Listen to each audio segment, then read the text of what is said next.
அதை தான் சார் யோசிச்சுட்டு இருக்கேன். எனக்கு அதை விட மிகப்பெரிய கன்ஃபியூஷன் இருக்கு மிஸ்டர் மது. என்ன சார்? நீங்க சொன்ன மாதிரி இந்த சைபர் கிரைம் குற்றம் தான் இந்த கேஸுக்கு பின்னணினா ராம் பிரபு, தமிழரசன் 2 பேருக்கு மட்டும்தான் கொலைகாரன் லெட்டர் அனுப்பியிருக்கணும். அவன் 3ஆவதா ஸ்வரூபாக்கு ஏன் அனுப்புனா? ஏன் அவளை கடத்தினா? அவளுக்கு இந்த கேஸுக்கு என்ன சம்பந்தம்? நான் அதை பத்தி தான் இன்வெஸ்டிகேட் பண்ணிட்டு இருக்கேன் சார். அந்த ஸ்வரூபாவை எப்படியும் கண்டுபிடிச்சிருவேன் சார். முடிச்சிட்டு சொல்றேன் சார். ஓகே, எப்படியாவது இந்த கேஸை சீக்கிரம் முடிச்சிட்டு வாங்க. நிறைய கேசஸ் பெண்டிங்ல இருக்கு. எஸ் சார், நான் வரேன். ஹலோ, எங்க? அப்படியா? உடனே வரேன். என்னாச்சு மது? சார், சுரூபா கிடைச்சிட்டா சார். Is it? எங்க இருக்கா? நான் போய் விசாரிச்சுட்டு உங்களுக்கு ஃபோன் பண்றேன் சார். வரேன் சார். ஓகே. சுரூபா, என்னடி இது? யாருக்காவது ஒரு போனாவது பண்ணிருக்கலாம்ல? ஹாய் மது சார். ஹாய். ஹாய் அபி. ஹாய். என்ன நடந்தது சுரூபா? ஆக்சிடென்ட். எப்படி நடந்துச்சு? நான் கார்லேருந்து உருண்டு விழுந்துட்டேன். எப்படி? அது வந்து என்னை யாரும் கார்ல கிட்னாப் பண்ணிட்டு போனாங்க. யார் அவங்க? தெரியல. மொத்தம் 5 பேர். எல்லாரும் முகத்துல துணி கட்டி இருந்தாங்க. என்ன பாஷை பேசினாங்க? ஏதோ தமிழும் ஹிந்தியும் அரைக்குறையா பேசிக்கிட்டாங்க. அவங்க உன்னை கடத்தின விஷயம் எப்படி நடந்தது? எனக்கு ரொம்ப வேண்டிய ஒரு ப்ரொடியூசர் லேடி. அவங்க ரொம்ப வயசானவங்க. அவங்க எப்ப என்னை பார்க்க வந்தாலும் வாசல்ல கார் வச்சு வெயிட் பண்ணிட்டு இருப்பாங்க. நான் யூஸ்வலி போய் கார்ல உட்காந்து பேசிட்டு வருவேன். அன்னைக்கும் அதே மாதிரி அவங்க வந்துதான் கார்ல ஹார்ன் அடிச்சாங்க. நான் அவங்க நினைச்சிட்டு போய் பார்த்தேன். உடனே மூஞ்சில கரிச்சி வச்சு அமுக்கி தூக்கி கார்ல போட்டு போயிட்டாங்க.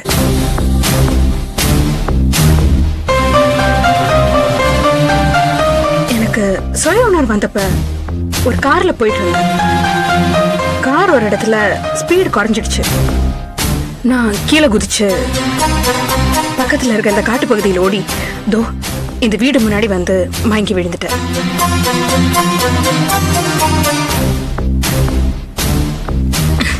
ஏதோ இந்த வீட்டுக்காரங்க கொஞ்சம் நல்லவங்களா இருக்கிறதுனால என்ன டாக்டர்ஸ் கிட்ட காட்டி தோ இந்த நிலைமைக்கு நல்லா ஆக்கிட்டாங்க. ஏதோ நான் கொஞ்சம் தெளிவானோடனே உங்களுக்கும் வீட்டுக்கும் ஃபோன் பண்ணி வசந்தியை வர சொன்னேன். யார் உங்களை கடத்தினாங்கன்னு ஏதாவது ஐடியா இருக்கா? அவங்க கார்ல பேசினதை வச்சு பார்க்கும்போது ஏதோ ஒரு டெரரிஸ்ட் குரூப் மாதிரி தான் தெரிஞ்சது.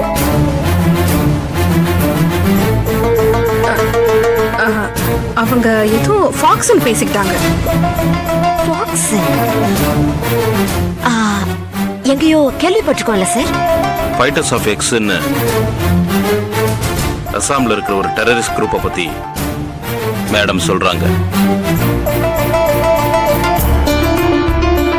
ஆமா, அந்த ஃபாக்ஸ் டெரரிஸ்ட் குரூப் உங்களை கடத்துறதுக்கு என்ன காரணம்?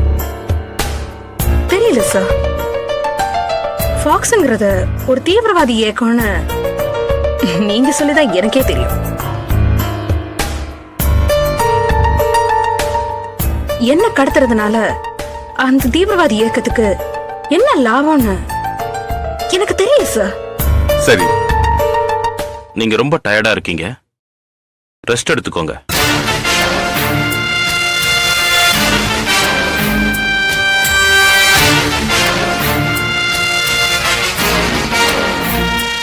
நான் உங்ககிட்ட பேச வேண்டியது நிறைய இருக்கு.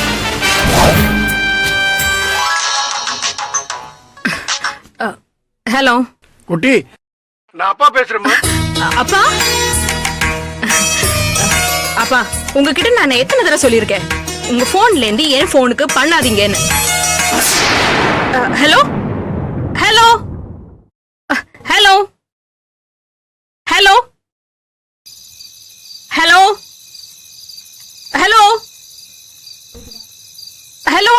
கேக்குதா? ஹலோ.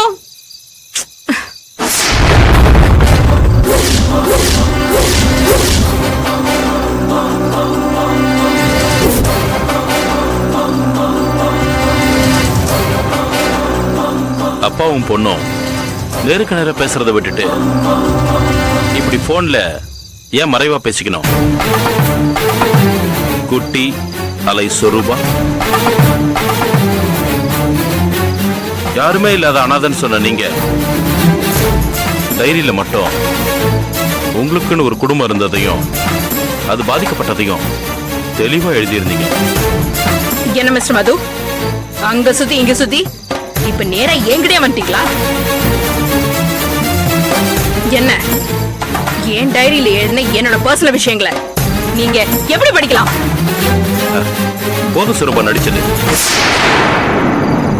உங்களை ஃபாக்ஸ்னு ஒரு டெரரிஸ்ட் குரூப் கடத்திச்சுன்னு நீங்க சொன்னா நம்புற அளவுக்கு இங்க யாரும் முட்டாள் இல்ல. சொல்லுங்க, நீங்க செஞ்ச எந்த காரியத்துக்கும் ஆதாரம் இல்லைன்னு நீங்க நினைச்சீங்கன்னா அது தப்பு.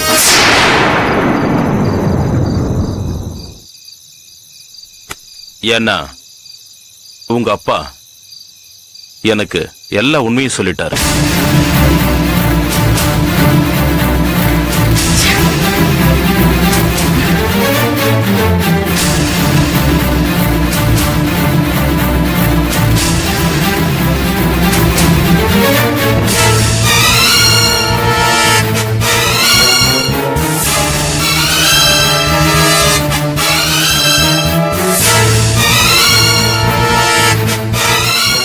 உன்னை பத்தின எல்லா விஷயத்தையும் நாங்க கண்டுபிடிச்சிட்டோம் சொரூபா.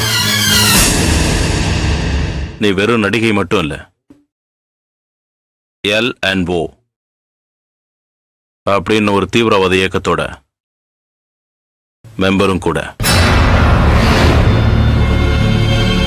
இனிமே உண்மையை நீ வாயால ஒத்துக்கதான் வேணும்.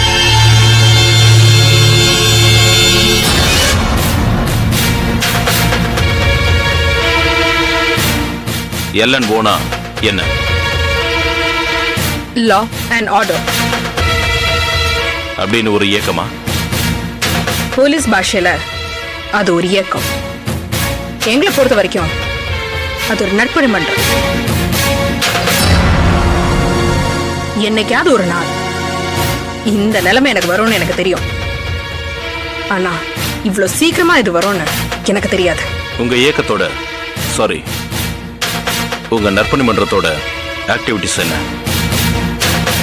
தமிழ்நாட்டுல யாரெல்லாம் சட்டத்தை ஏமாத்தி வக்கீலோட வாத திறமையால விடுதலையாய் வெளில வராங்களோ அவங்களை எல்லாரையும் நாங்க குறி வைப்போம். கோர்ட்டு தீர்ப்பை மாத்தி எழுதணும்னு நினைக்கிறவங்கள அவங்களோட தலையெழுத்தையே நாங்க மாத்திடுவோம். எதுக்காக தமிழரசன் கொலை பண்ணீங்க? இந்த காரணத்துக்காகவா?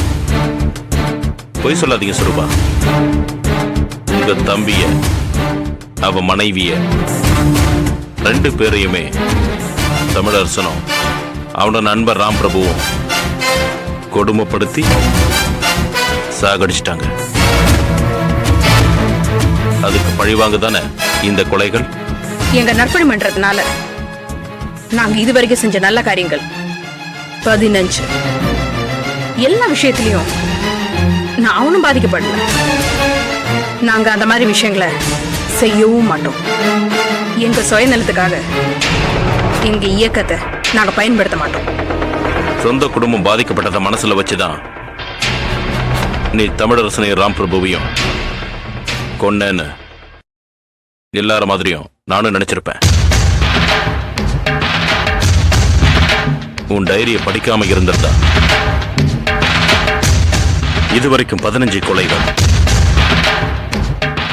போலீஸ புத்திசாலித்தனமா ஏமாத்தி பண்ண உங்க இயக்கம் இல்ல நற்பணி மன்றம் சட்டத்தை கையில எடுத்து தர்மத்தை நிலைநாட்டுறத, அதே சட்டத்தையும் தர்மத்தையும் மதிக்கிற ஒரு பொறுப்பான காவல்துறை அதிகாரியா என்னால அனுமதிக்க முடியாது.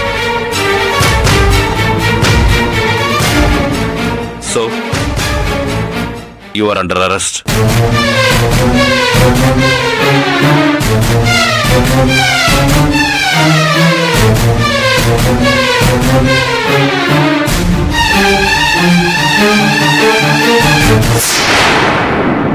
வேற எந்த வழியும் இல்ல. நீ உங்க குரூப்பை காட்டி கொடுத்துதான் ஆகணும். உங்க எண்ணங்களை நாங்க எங்க வேலையில சேர்த்துக்கிட்டு இனி உங்க சார்பா காவல்துறையில கடைபிடிக்கிறோம். காட்டி கொடுப்பீங்களா?